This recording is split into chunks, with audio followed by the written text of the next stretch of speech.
Assalamualaikum warahmatullahi taala wabarakatuh. My name is Abdul Hamidran and I am biology teacher in your class. And now we want to learn about classification of living things atau klasifikasi makhluk hidup and enjoy my video.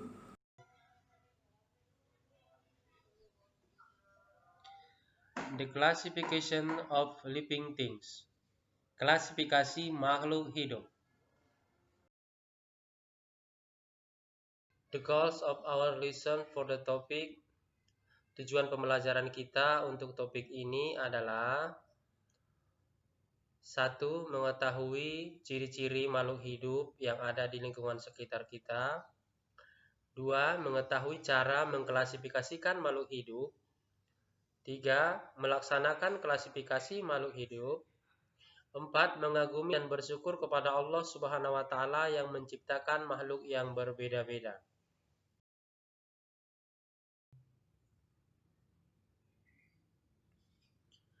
Living things and non-living things.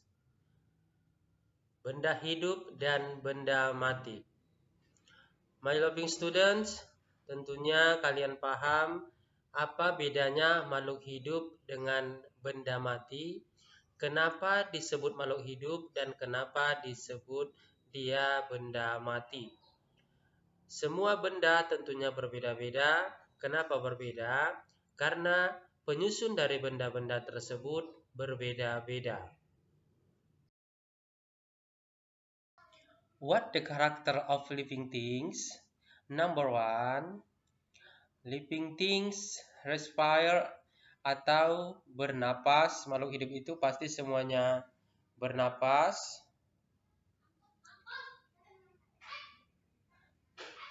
Yang kedua, living things reproduce atau makhluk hidup itu bereproduksi. Yang ketiga, living things grow, makhluk hidup itu melaksanakan tumbuh, grow and development, tumbuh dan berkembang. Living things can move, dapat bergerak, berpindah tempat. Kalau pada hewan secara nyata dan pada tumbuhan secara semu atau tidak nyata. Living things take on nutrients, atau living things itu membutuhkan makanan, baik hewan maupun tumbuhan. Living things respond to stimuli atau peka terhadap rangsang. Seperti pada gambar ini kita lihat bahwa dengan adanya api, maka hewan-hewan tersebut berlari menjauhi api tersebut. Living things excrete waste, atau makhluk hidup itu mengeluarkan zat sisa, bisa berupa keringat, kotoran, dan lain sebagainya.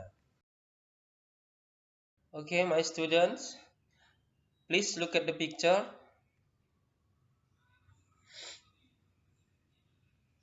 What's the different character? Picture 1 and picture 2. Picture 1, living things, and picture 2, non-living things. Can you mention some character for the picture, living things and non-living things? Okay.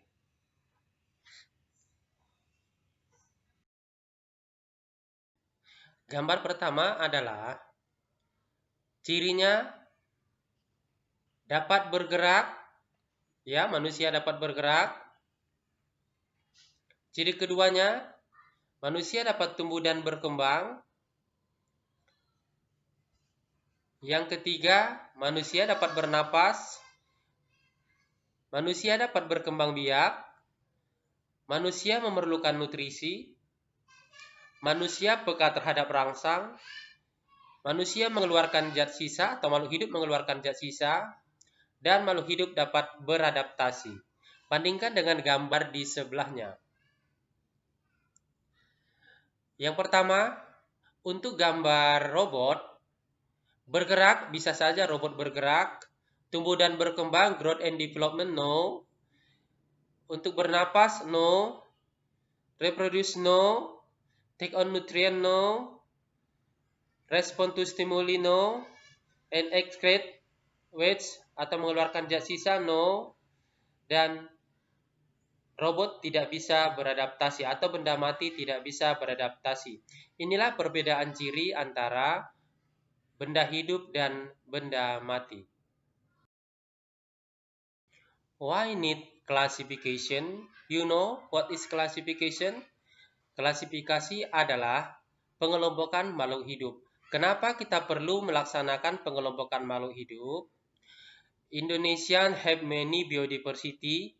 Indonesia sangat kaya dengan keanekaragaman hayati.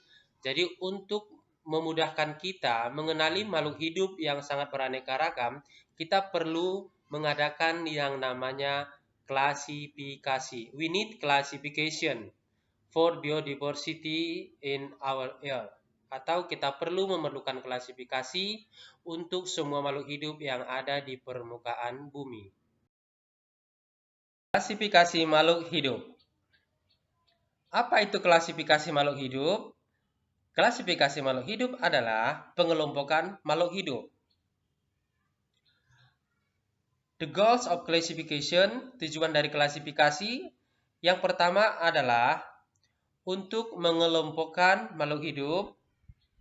Yang kedua, mengetahui hubungan kekerabatan antara makhluk hidup. Yang ketiga, memberi nama pada makhluk hidup tersebut. Atas dasar apakah para ahli biologi melaksanakan klasifikasi? Yang pertama, dasarnya adalah persamaan dan perbedaan cirinya. Kemudian berdasarkan manfaat, berdasarkan ukuran, dan juga berdasarkan tempat hidup atau hal-hal lainnya yang dianggap penting. Ada cabang biologi yang khusus mempelajari mengenai klasifikasi, namanya adalah taksonomi. Ahli klasifikasi atau Bapak taksonomi yaitu adalah Bapak Carolus Linnaeus, karena Bapak Carolus Linnaeus yang menemukan atau yang mencetuskan istilah klasifikasi. Silakan perhatikan gambar berikut. Gambar berikut ini salah satu contoh pengelompokan yang dilakukan oleh manusia atau pedagang. Dengan dikelompokkannya buah berdasarkan jenisnya, maka kita lebih mudah untuk mengetahui dan mengambil buah tersebut. Ini salah satu guna klasifikasi bagi makhluk hidup atau bagi manusia. Klasifikasi makhluk hidup itu mulai dari kingdom, phylum atau divisi, kelas, ordo, famili, genus, dan spesies. Ini adalah urutan takson yang dibuat oleh Bapak Carolus Linnaeus sehingga makhluk hidup tersebut terklasifikasi sesuai dengan jenis atau spesiesnya masing-masing. Perhatikan tulisan yang berwarna merah dan yang berwarna hijau. Dari spesies sampai ke kingdom, itu berarti semakin ke atas, spesies, genus, famili, ordo, classis, phylum, and kingdom, semakin ke atas dari spesies ke kingdom, itu berarti semakin sedikit persamaannya dan makhluk hidupnya jumlahnya semakin banyak. Kemudian, jika dari kingdom sampai ke spesies, itu semakin banyak persamaannya dan semakin sedikit jumlahnya. Maksudnya adalah spesies ini adalah spesies yang pada tingkatan takson yang paling terakhir. Di sini makhluk hidupnya hanya sejenis dan persamaannya sangat banyak, jumlahnya sangat sedikit. Melainkan kalau dia di kingdom, ini jumlahnya sangat banyak sekali dan persamaannya sangat sedikit. Contoh maksudnya adalah kucing. Di sini kita ambil spesies kucing. Berarti dia hanya kucing saja. Sedangkan di kingdomnya ini termasuk dengan hewan atau animal. Animal itu sangat banyak jumlahnya, tapi kalau kucing khususnya kita varietaskan lagi dia ke kucing rumah misalnya, jumlahnya sudah semakin sedikit. Kucing rumah dengan kucing rumah, maka jumlah persamaannya semakin banyak. Kunci determinasi. Kunci determinasi adalah kunci yang digunakan untuk melaksanakan klasifikasi makhluk hidup. Apa gunanya kunci tersebut? Kunci tersebut kita gunakan untuk menentukan makhluk hidup tersebut, apa filumnya atau divisinya, apa kelasnya, apa ordonya, apa familinya, apa genusnya, dan apa spesiesnya. Di sini, my student perhatikan, ada istilah divisi dan ada istilah filum. Divisi dan filum kedudukan taksonnya sama, hanya saja divisi digunakan untuk regnum tumbuhan atau dunia tumbuhan, sedangkan filum digunakan untuk dunia hewan atau kingdom, untuk dunia hewan. Kemudian untuk urutan ke bawahnya sama, kelas, ordo atau bangsa, famili atau suku, genus atau marga, spesies atau jenisnya. Namun jika anak-anak sekalian nanti membaca taksonomi dari beberapa hewan atau tumbuhan, dia memiliki subbagian lagi, misalnya ada di situ subfilum atau subkelas, boleh saja, tapi inilah urutan takson yang pada umumnya. Dari manakah kita mendapatkan ini? Untuk mengisi ini pada penggunaannya nanti untuk hewan ataupun tumbuhan, kita bisa mendapatkan ini berdasarkan literatur kunci determinasi atau buku-buku determinasi yang sudah ada. Binomial nomenklatur. Binomial artinya dua nama, nomenklatur artinya tata cara pemberian nama. Ada aturan yang harus diikutin dalam penggunaan atau penulisan nama ilmiah. Pertama, nama spesies terdiri dari dua kata. Kata pertama penunjuk genus. Misalnya pada alpukat ini adalah Persea, ini genusnya. Kata kedua penunjuk spesies. Berarti spesies untuk alpukat adalah Americana. Huruf pertama penunjuk genus ditulis dengan menggunakan huruf besar. Persea ini P-nya harus ditulis dengan menggunakan huruf besar. Huruf kedua penunjuk spesies digunakan huruf kecil. Americana ini semua ditulis dengan menggunakan huruf kecil ya, A-nya juga huruf kecil. Nama spesies menggunakan bahasa Latin. Kenapa menggunakan bahasa Latin? Karena memang Bapak Carolus Linnaeus ini berasal dari Latin sehingga penamaan dia sudah menggunakan bahasa Latin. Kemudian ditulis dengan menggunakan garis bawah. Ini jika kita tulisannya yang berdiri, model berdiri, seperti contoh spesies ini, kita tulis juga dia tegak berdiri, Persea americananya, maka dia digaris bawahi, beri underline-nya. Atau misalnya cetak miring, kalau sudah seperti ini, tulisannya berdiri, dibuat cetak miring, ini sudah benar. Atau menggunakan huruf tebal, jika misalnya kita menganggap itu harus kita tekankan pada penulisan tersebut. Kemudian di sebelah kanan ini adalah ini taksonomi untuk alpukat, contohnya seperti ini ya, mulai dari kingdomnya Plante, divisinya Magnoliophyta atau tumbuhan berbunga, kelasnya adalah Magnoliopsida, tumbuhan dikotil, ordonya Laurales, familinya Lauraceae, genusnya Persea dan spesiesnya adalah Persea americana. Dan biasanya untuk ordo itu diakhiri dengan kata ales dan famili diakhiri dengan kata ae. Oke, demikian saja materi kita untuk klasifikasi. Dikotomos K atau kunci determinasi. Dikotomos K artinya adalah kunci dikotom. Dikotom artinya adalah selalu memiliki cabang dua atau bercabang, antara satu dan yang kedua sifatnya selalu berlawanan. Sehingga disebut namanya kunci dikotom atau dikotomos K. Kunci determinasi adalah salah satu kunci yang digunakan untuk mengidentifikasi makhluk hidup, berupa keterangan tentang ciri-ciri makhluk hidup. Identifikasi merupakan kegiatan dasar dalam taksonomi. Identifikasi mencakup dua kegiatan, yaitu klasifikasi dan tata nama.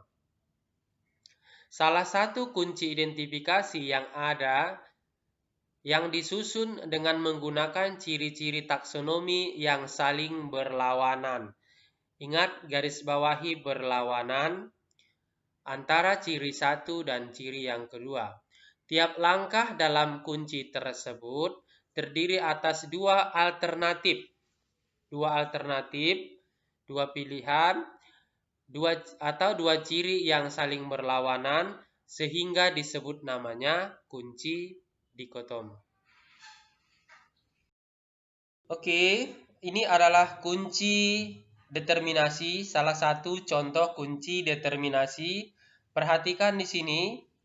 Untuk kolom pertama, di sini adalah nama-nama dari tumbuhan, ada lumut, suplir, jagung, kedelai, terong, dan melinjo. Kemudian di sini ada cabang-cabang, inilah tadi yang kita sebut namanya istilah dikotom.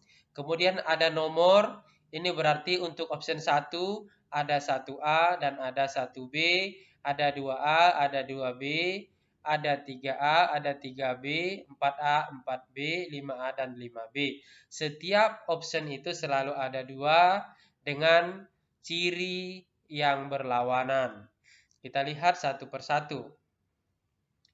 Untuk ciri 1A, tumbuhan mulai dari lumut, suplir, jagung, kedelai, dan terong, serta melinjo.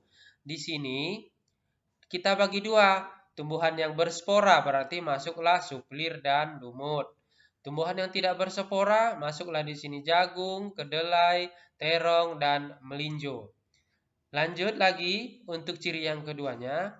Berbatang jelas itu berarti suplir. Suplir adalah pakis atau tumbuhan paku.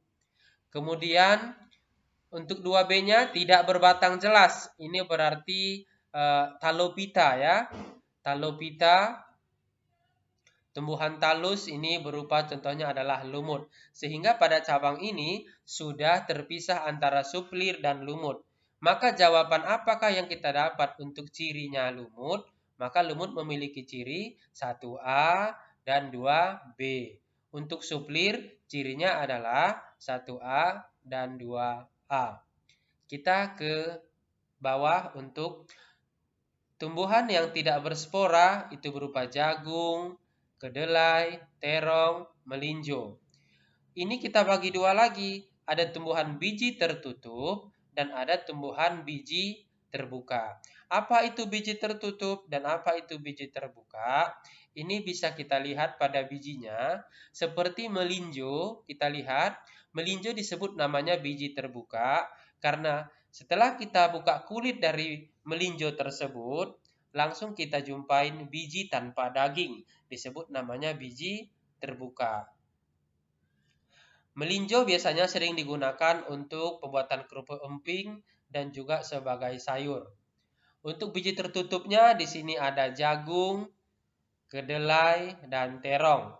Kenapa disebut biji tertutup? Berarti lawan dari biji terbuka karena biji diselaputi oleh daging buah. Sehingga apakah ciri yang kita dapat untuk melinjo? Cirinya melinjo adalah 1B dan 3B. Dan sedangkan untuk jagung, kedelai, dan terong ini masih melanjutkan klasifikasi selanjutnya. Berkeping 2 dan berkeping 1. Berkeping 2 itu berarti kedelai dan terong, berkeping 1 adalah jagung. Berarti jagung selesai karena tanda panah jagung sudah habis. Jagung memiliki ciri 1B, 3A, dan 4B. Untuk berkeping 2-nya, di sini ada berbunga kupu-kupu dan ada berbunga trompet. Ingat, yang namanya terong itu suku trompet-trompetan ya, terong. Dia berbunga seperti trompet dan ini berbunga seperti kupu-kupu. Itu adalah kedelai. Sehingga berpisahlah kedelai dan terong. Jadi ciri untuk kedelai adalah 1B, 3A, 4A, dan 5A. Sedangkan ciri untuk si terong adalah 1B, 3A, 4B, dan 5B. Jadi makhluk hidup yang ada, tumbuhan yang ada tadi pada kolom pertama ini sudah kita klasifikasikan berdasarkan perbedaan cirinya masing-masing. Oke, anak-anak sekalian perhatikan, ini adalah salah satu contoh kunci dikotom yang tadi kita buat bercabang-cabang, sedangkan yang ini kita tuliskan berurut ke bawah. Apa gunanya kunci ini? Kunci ini biasanya digunakan untuk kita mencari nama ataupun jenis dari suatu tumbuhan. Biasanya digunakan pada saat kita nanti latihan ataupun ujian. Misalnya kita diberi satu tumbuhan, misalnya tumbuhan pakis. Tumbuhan pakis tersebut kita akan amatin cirinya. Lihat misalnya apakah dia memiliki spora. Jika dia memiliki spora, maka lingkarilah 1A. Kemudian lanjut ke bawah, apakah dia berbatang jelas atau tidak berbatang jelas seperti lumut. Kalau berbatang jelas, maka dia masuk cirinya 2A. Kemudian dia berbiji tertutup atau biji terbuka, bisa kita lihat di sini. Kalau sudah kita ketahui nggak cocok cirinya, berarti dia sudah selesai untuk yang namanya suplir. Lanjut kalau ada lagi tumbuhan yang lainnya yang diberikan ke kita, sehingga semua tumbuhan tersebut terklasifikasi sesuai dengan jenisnya masing-masing, dan kita buat jawabannya sesuai dengan option yang ada. I think that's all for our lesson today. Thank you for watching my video. Thank you for your attention. I think you'll keep your health, stay at home. Wabillahi taufiq wal hidayah. Assalamualaikum warahmatullahi wabarakatuh.